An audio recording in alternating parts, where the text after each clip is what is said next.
Ces 2 dernières années, j'ai arpenté plus d'une douzaine de pays sur les routes migratoires. Un voyage long, intense et éprouvant. Ma quête, comprendre pourquoi et comment des millions de migrants quittent leur pays pour rejoindre l'Europe, et particulièrement la France. Nous ne sommes pas armés, c'est vrai, il faut le dire. Le problème, c'est que dès que les migrants posent le pied sur l'île des Canaries, ils sont en Espagne. Et qui dit Espagne, dit espace Schengen et dit France. Du désert mauritanien au Sahara occidental, en passant par les routes des Balkans et l'île italienne de Lampedusa, j'ai rencontré des centaines de migrants, des passeurs, des ONG, des gardes-frontières et des responsables politiques.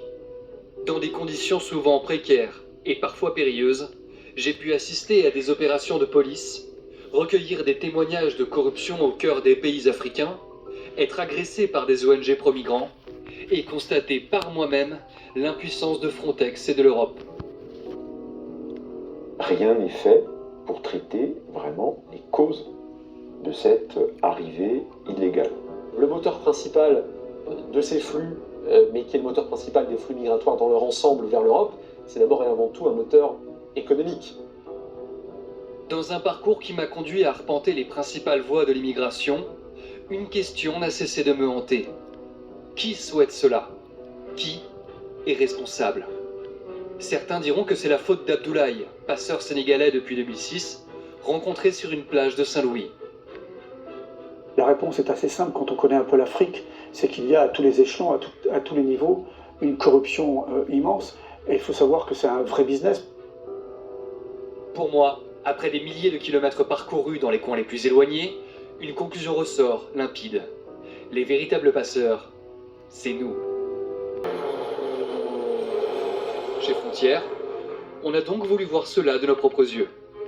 Pour la première étape, direction les Canaries, un archipel espagnol à 100 km des côtes d'Afrique de l'Ouest.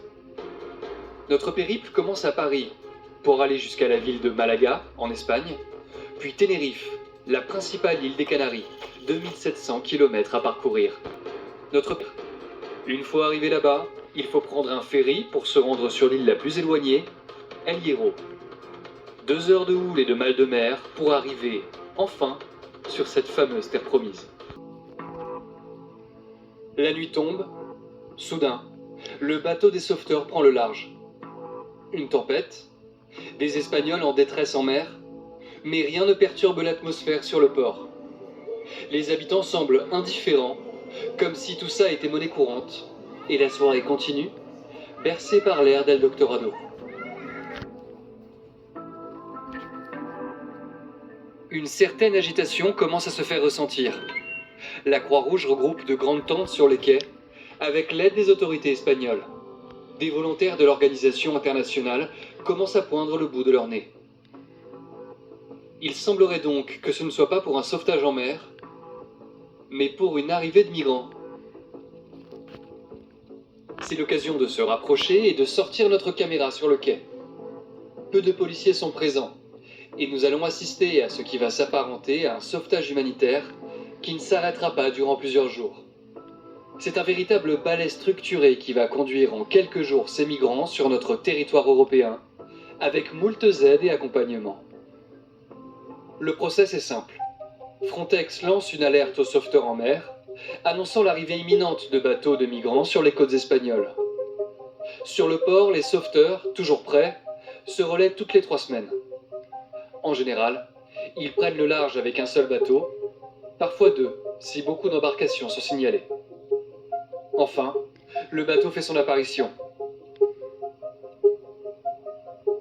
Un coup de jumelle pour confirmer. Oui, c'est bien un bateau remorqué. Quelques minutes plus tard, il accoste. Une grande pirogue, avec près de 50 personnes à son bord. Chacun a déjà reçu son kawakaki. Leur trajet a été long, et ils sont fatigués, mais heureux d'arriver à bon port. Nos aventuriers candidats à l'immigration peuvent enfin souffler. Xavier Driancourt est un diplomate reconnu. Ancien secrétaire général du Quai d'Orsay, il compte le réseau le plus abouti dans les pays étrangers au cœur du réseau des ambassades. 2 fois ambassadeur de France en Algérie, Il s'est fait connaître ces derniers mois pour alerter sur une Europe passoire, pleine d'incohérences. On l'interroge sur notre étonnement de constater cette organisation minutieuse, non pour stopper les arrivées illégales, mais les réguler. Ben, c'est assez logique.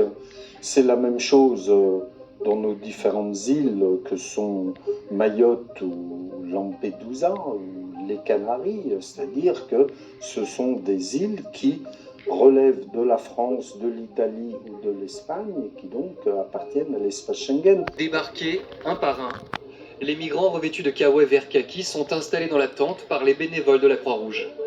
Et cela risque de durer. Le personnel de la Croix-Rouge a revêtu des combinaisons blanches pour se protéger des maladies et des infections. Quelques femmes font partie des migrants secourus. Les plus fragiles sont mis dans des fauteuils roulants. Le flot paraît interminable. Mais toujours pas de militaires de Frontex. Ah si, un agent de sécurité est sur place. Mais s'il intervient, c'est plutôt pour nous dire de ne pas nous approcher et d'éviter de filmer. Évidemment, nous n'obéissons pas. Et mon collègue le repousse pendant que je continue de filmer. Tu montes ta carte de presse dès le début, tu t'es protégé par la charte de Munich.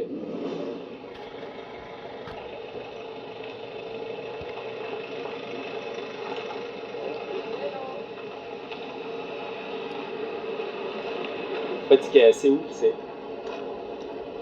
c'est l'omerta sur le sujet, quoi. C'est-à-dire qu'en fait, on se retrouve avec 10 000 migrants par mois, ça veut dire en fait autant qu'à Lampedusa au mois de septembre. Pourtant, ici, il n'y a absolument aucun journaliste, quoi. Et dès qu'on voit des gens, l'argument tout à l'heure du policier, c'était de nous dire en fait, vous voyez des journalistes ici? Non, il n'y en a pas. Donc en fait, il n'y a jamais ici de journalistes. C'est-à-dire que en fait, la politique migratoire européenne elle est éclairée au regard de ce que la Croix-Rouge et les ONG veulent bien diffuser, quoi. C'est assez fou. Et en plus, on les voit, hein, ils sont mobilisés nuit et jour, matin, midi, soir. Tout à l'heure, le bateau était à peine parti que les nouvelles équipes de la Croix-Rouge sont arrivées, ils logent tous ici. Alors qu'ils savent que ça arrive en permanence, quoi. C'est un flux continu. Mais vu que ça arrive au compte-gouttes, et que c'est extrêmement bien géré, beaucoup mieux géré que le bordel qui s'était passé en Lampedusa en septembre, ben en fait, ça scandalise personne. Parce qu'il n'y a pas les images, on voit des dizaines de milliers de gens. Et c'est impressionnant. Voilà, là il y a des bus qui arrivent. Donc ça fait à peu près 2h30, 3h qu'on est ici, qu'ils ont été pris en charge par la Croix-Rouge. Donc là le bus il vient. Il y a un ensemble de bus qu'on a vu toute la journée qui est positionné à 200-300 mètres. Et dont en fait le rôle est d'attendre toute la journée pour aller chercher les migrants et les amener. Il y a énormément de moyens qui sont mobilisés, c'est comme le bateau à côté, il est mobilisé uniquement toute la journée avec 10 employés pour s'occuper des migrants qui arrivent. 1, 2, 3, 4. Le bus est enfin plein, avec une cinquantaine de migrants, uniformisés de la tête aux pieds, sacs plastiques avec nourriture sous le bras, et couverture rouge sur les épaules. Cet uniforme nous sera familier, car nous les repérerons dans les jours à venir. Ces fameuses doudounes sont devenues célèbres grâce aux vidéos TikTok de milliers de migrants qui les portent pendant leur périple jusqu'à leur destination. Mais où sont-ils emmenés? Au poste de police? À l'aéroport pour être renvoyés chez eux? Donc là on vient de s'éloigner un peu de 200-300 mètres, on va attendre que le bus passe. Et l'objectif ce soir, c'est de suivre le bus. C'est donc parti pour 30 minutes de course à travers les routes valleuses d'El Hierro, en pleine nuit. On va suivre le bus, qui est rempli de migrants, hein, il y en a plusieurs. Et le but, c'est d'essayer de voir dans quel camp ils les amènent. Parce qu'il n'y a pas de centre qui est répertorié, en tout cas qui est public ici, sur l'île d'El Hierro. Là, on les suit, il est 23h30.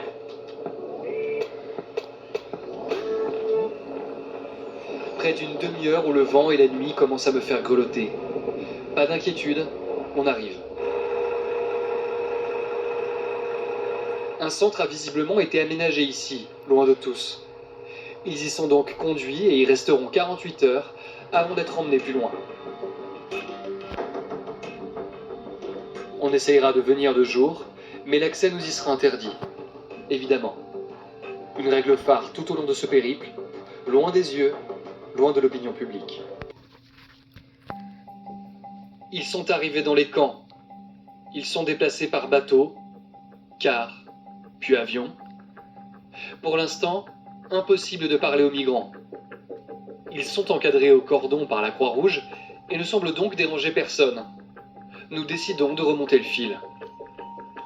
D'abord, par un crochet rapide dans un monastère abandonné, qui habite des mineurs étrangers et leur mère. Porte close. On ne se laisse pas abattre. Direction le port pour rejoindre l'île de Tenerife. À quelques minutes de l'embarquement, on repère un autre centre d'accueil, et ce qui va s'y passer est plutôt surprenant. You want? You agree with me? Okay, you agree with me? Okay, you can't do that. You can't, okay, tu vas, t'avances. Ils vont pas. Si. On ça va, you can't do it. You can't. You can't. L'association Quorum Social 77, implantée dans les îles Canaries depuis maintenant 2009, est un rouage bien huilé de la gestion des flux migratoires clandestins qui submergent l'archipel. Cette organisation, à but non lucratif, se consacre, en tout cas officiellement, à la protection des enfants et adolescents en difficulté, collaborant avec les autorités locales pour accompagner ces mineurs isolés. Il n'y a aucun mineur parmi eux. En 2024, notamment sous l'égide de cette organisation, 46 843 migrants, principalement de l'Afrique noire et plus spécifiquement du Mali, du Sénégal et de la Mauritanie, ont débarqué illégalement sur l'archipel, un record selon le ministère de l'Intérieur espagnol. Quorum Social 77 se vante d'une approche humaniste, intervenant notamment via des ateliers sur l'émancipation des jeunes migrants isolés.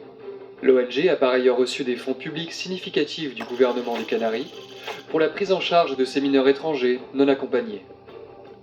Fabrice Leggeri est l'ancien directeur de l'agence des gardes-frontières européennes, Frontex.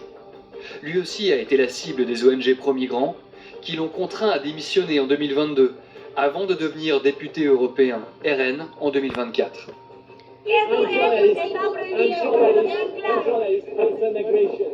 It's an aggression, you know? You can't do that. You can't it. You can't it. No, they hurt us.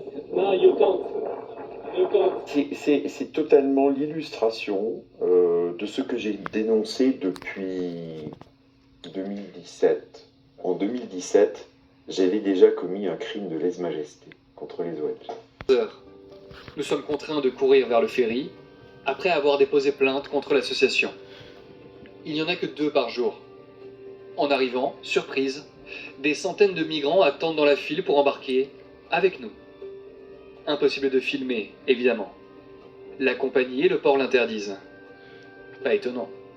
1, 2, puis 3, puis 10, puis 30. En réalité, près de 280 migrants montent à bord, tous, à leur façon, se dirigeant vers l'Europe. Mais notre caméra, elle, reste quand même allumée.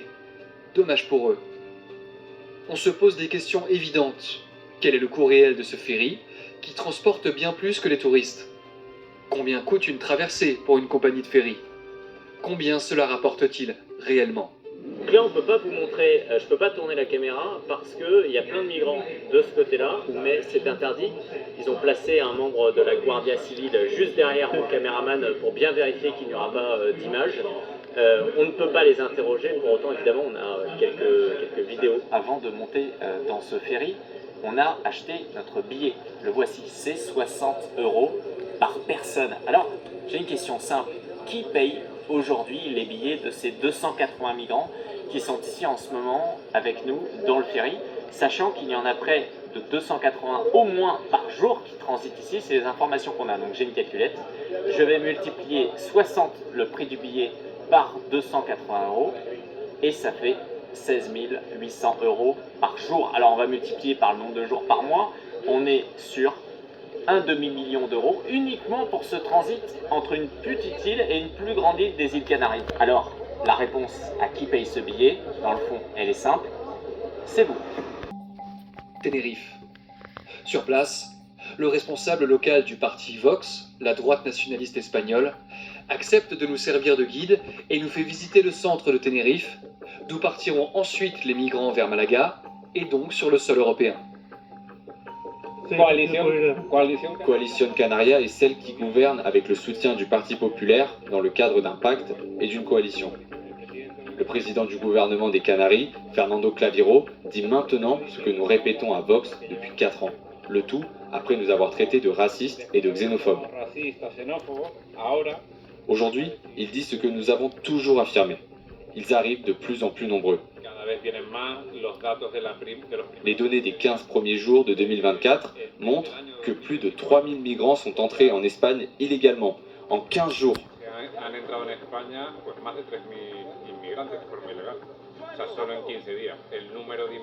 Le nombre d'immigrants qui sont arrivés à la Restinga dépasse largement la population d'El Hierro. Jusqu'à quand allons-nous maintenir cette situation ? D'abord, nous les accueillons, mais après, s'ils ne sont pas éduqués, ils voleront de la nourriture pour survivre.